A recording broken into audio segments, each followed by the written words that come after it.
नमस्कार मैत्रिणींनो. तर आज आपण खमंग खुसखुशीत अशी चकली करणार आहोत. त्यासाठी चकलीची भाजणी प्रथम आपण काढणार आहोत. तर 1 किलो खमंग भाजणीसाठी इथे मी हे पहा अर्धा किलो तांदूळ घेतलेले आहेत, धुवून ते सुकायला ठेवलेले आहेत. अर्धा किलो तांदळाला इथे 1 वाटी मुगाची डाळ, ती पण धुवून सुकवून घ्यायची आहे. पाऊण वाटी हरभरा डाळ, ती पण धुवून अशी सुकाई टाकलेली आहे मी. आणि उडीद डाळ आहे, ती पाऊण वाटी उडीद डाळ आहे, ती पण धुवून स्वच्छ धुवून अशी सुकवून घ्यायची आहे. आणि 1 वाटी धने,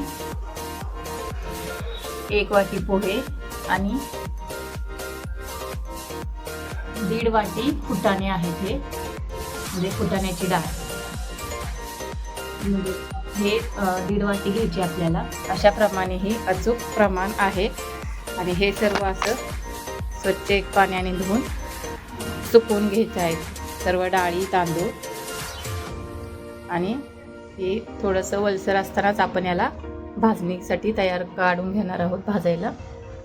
हे पहा तांदूळ आहे, असा थोडासा वलसर आहे तो. असाच आता आपण हा गोळा करूयात आणि भाजणीसाठी घेऊयात. तर हे पहा आपले छान असेच तांदूळ सुकलेले आहे. तर आपण हे भाजणीसाठी घेऊयात.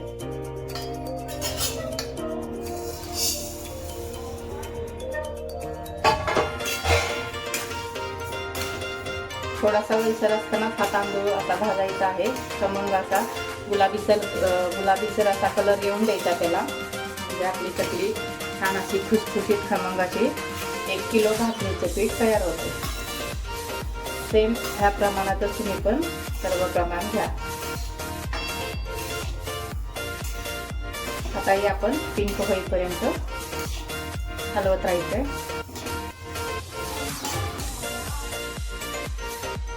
हे पहा आपल्या तांदळाचा कलर पण असा हळूहळू बदलायला लागलेला आहे आणि हलका असा तांदूळ लागायला लागलेला आहे.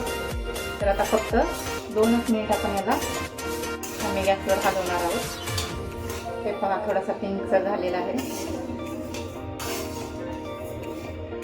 छान असा हलका झालाय तांदूळ. हे पहा थोडासा असा गुलाबीसर कलर पण यायला लागलाय त्याला.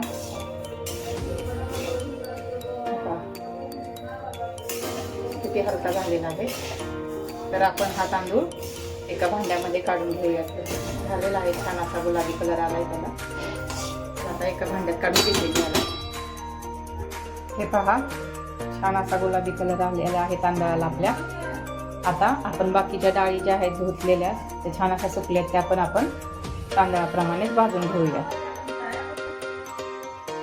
हरभऱ्याची डाळ आहे आपली, ती आता भाजून घेऊया.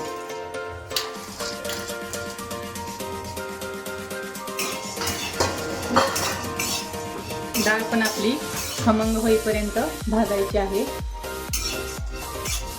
छान असा खमंग वास सुटल्यानंतरच ही डाळ आपण एका भांड्यामध्ये काढून घेऊया. तोपर्यंत तिला सारखं असं हलवत राहायचं.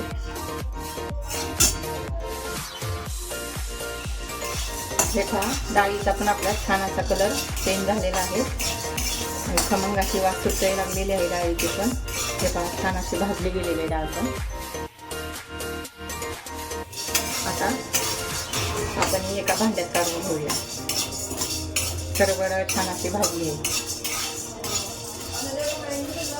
कलर पण छान असा तिचा बदललेला आहे. आता आपण ही जी मूग डाळ आहे ती टाकणार आहोत भाजण्यासाठी.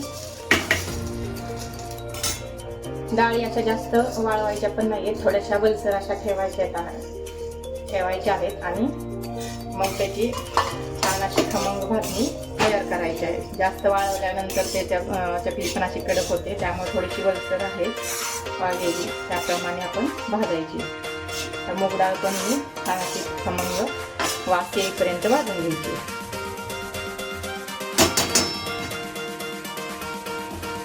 हे पहा मूग डाळ पण छान अशी आपली भाजलेली आहे.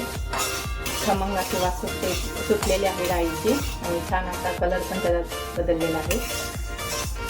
अशा प्रकारे मूग डाळ पण हलकी फुलकी खमंग भाजून झालेले आहे. तर आता आपण ही एका भांड्यात काढूया. अशाच प्रकारे आपली ही उडीद डाळ आहे, ती पण आपण सेम मूग डाळीसारखीच भाजून घेणार आहोत.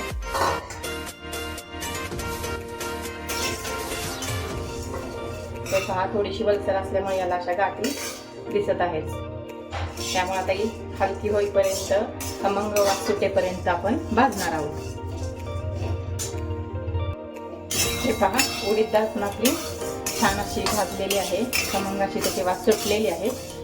हे पहा, कलर पण त्याचा किती छान असा बदललेला आहे. तर आता ही आपण एका भांड्यामध्ये काढून घेऊया. आता आपण इथे हे जे फुटाण्याची डाळ आहे ते पण असे खमंग असे छान अशी भाजून घेणार आहोत.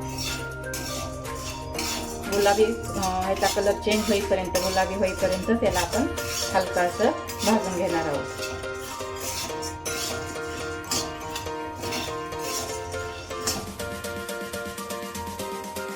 हे पहा, फुटाणे पण छान असे खमंग आपले भाजलेले आहेत, त्याला खमंग अशी वास सुटलेले आहे.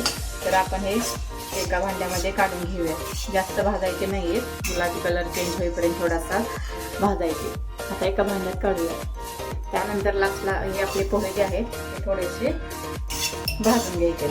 कलर चेंज होईपर्यंत त्याला हलवायचे.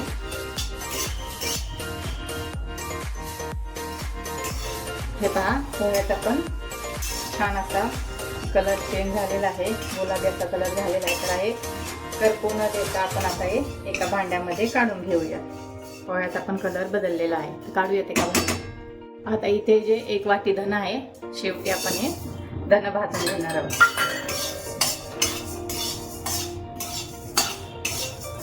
धन्याला पण असं थोडंसं गरम करायचं आहे. खमंग वास आल्यानंतरच आपण गॅस बंद करणार आहोत.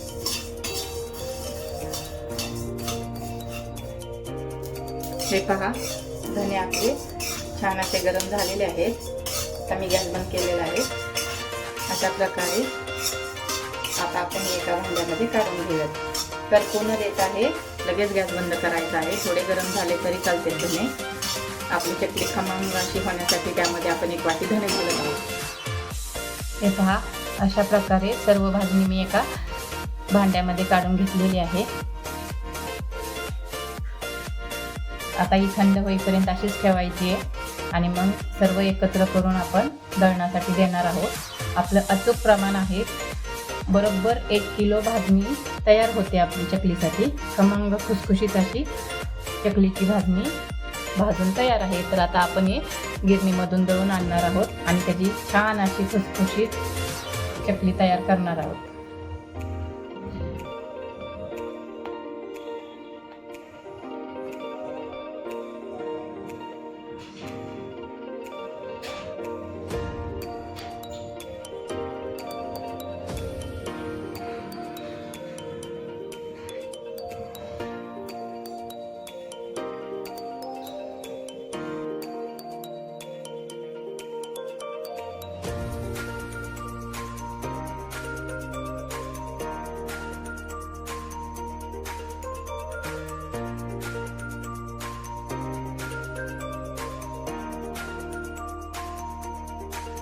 मी भाजणीचं पीठ दळून आणलेलं आहे.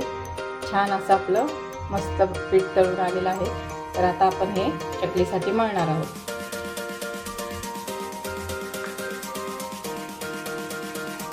तर यामध्ये आता आपण तीळ आहे, तीळ हे घालणार आहोत.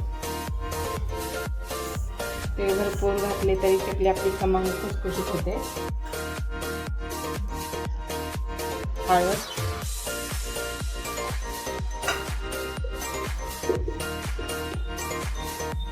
लाल तिखट चवीनुसार घ्यायचे. तिखट तुम्ही तिखट जास्त हवे असेल तरी तुम्ही आणखी तिखट घालू शकता.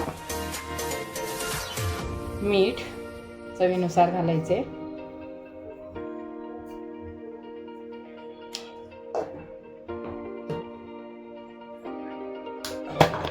आणि इथे मी ओवा आणि जिरं हे बारीक केलेलं आहे, त्याची पूड घालायची. ओवा जिरं जेणेकरून आपली चकली खमंग खुसखुशीत होईल. आणि यामध्ये आपण कडकडीत असं गरम केलेलं तेल घालणार आहोत, म्हणजे मोहन, जेणेकरून आपली चकली खमंग अशी खुसखुशीत होईल. तर यामध्ये आपण गरम केलेलं तेल आहे ते घालणार आहोत.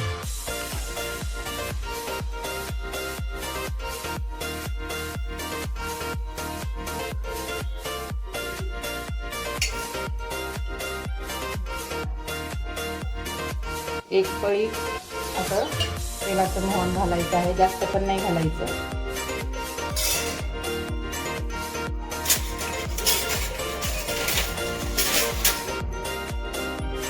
हे सर्व पिठाला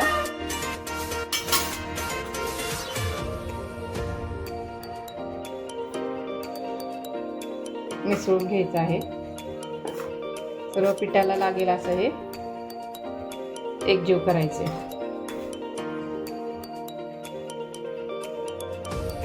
हे पहा, सर्व पिठाला तेल असं छान असं मिसळलं गेलेलं आहे. असा लगदा तयार होतो या पिठाचा.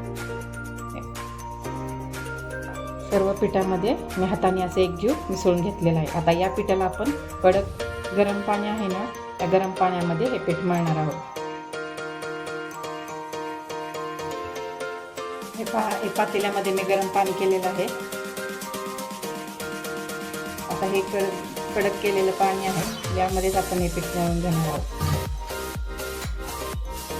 गरम असल्यामुळे हाताला चटके बसतात, त्यामुळे मी एका चमच्याने हे हलवत आहे. थोडंसं पिठामध्ये पाणी मिसळेपर्यंत चमच्यानेच मिक्स करायचं आहे आणि त्यानंतर मग आपण हाताने त्याचा शेवटी गोळा बनवूया. कडक पाणी करून घ्यायचं आहे पीठ मळण्यासाठी.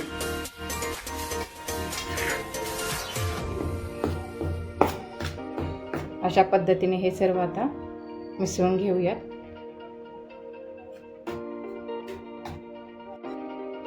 अजून पाणी लागते तर पाणी घालूयात. थोडं थोडं पाणी घालून हे मिक्स करून घ्यायचंय.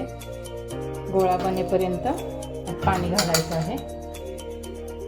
आधी चमच्यानेच असं मिसळून घ्यायचंय, कारण चटके खूप बसतात. हे गरम पाणी आहे, त्यासाठी आधी चमच्याने असं छान असं मिसळून घेऊया. गाठी न होता मिक्स करायचं सर्व पीठ. हे पहा, हाताने मस्त असा गोळा करून घेतला आहे मी. आता एकजीव सर्व पीठ करायचे.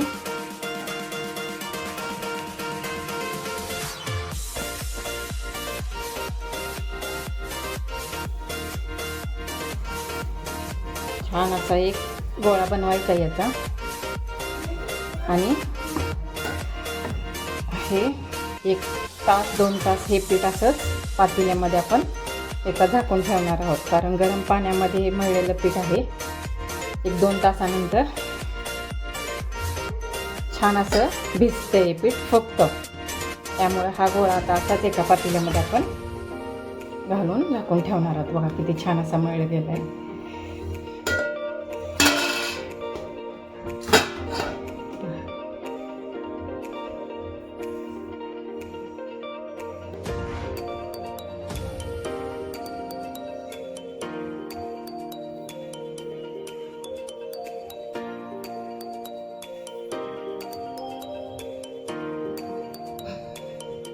आता हे पीठ जे आहे ते आपण झाकून ठेवणार आहोत एका पातेल्यामध्ये.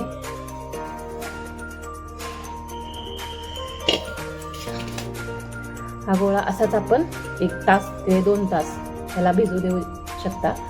आणि 1-2 तासानंतर आपण याला चकली करण्यासाठी घेऊयात. आता याच्यामध्ये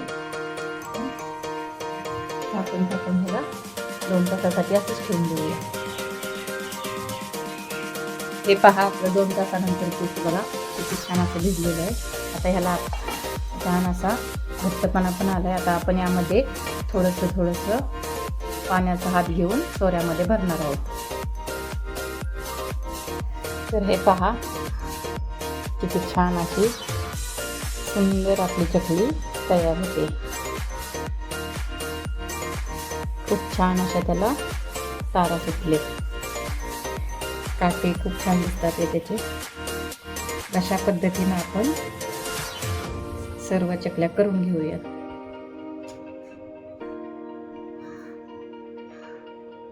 हे पहा, अशा प्रकारे मस्त असे आपल्या सगळ्या चकल्या करून तयार आहेत. आता आपण त्याला तळण्यासाठी कढईमध्ये तेल गरम करायला ठेवूया आणि मस्त अशी खमंग खुसखुशीत तेल न धरणारी चकली आपली खाण्यासाठी तयार करूया.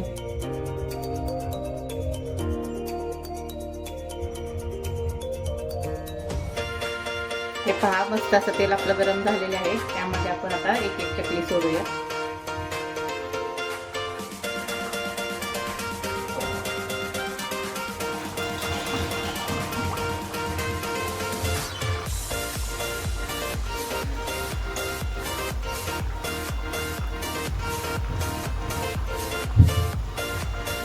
हे पहा, आपल्या सर्व चकल्या सोडून झालेल्या आहेत. आता त्याला थोड्याशा मीडियम गॅसवरती तळायचे म्हणजे खुसखुशीतपणा येतो आणि चकली सर्व बाजूनी आपली छान अशी तळली जाते.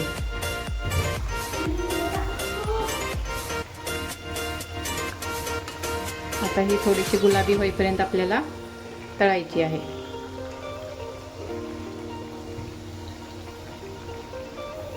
हे पहा, छान असा ब्राऊन कलर आलेला आहे. तर आपण ह्या चकल्या काढून घेऊया एका भांड्यामध्ये. किती सुंदर असा कलर आलाय त्याला. काटे पण खूप छान असे दिसत आहेत आणि त्याच्यावरती तीळ आहेत, ते पण खूप सुंदर असे दिसत आहेत. हे पहा, अशा प्रकारे छान अशी तळायची आहे चकली आणि आपण एका भांड्यामध्ये काढूया. हे पहा, मस्त खमंग खुसखुशीत काटेरी तेल न धरणारी चकली आपली बनवून तयार झालेली आहे.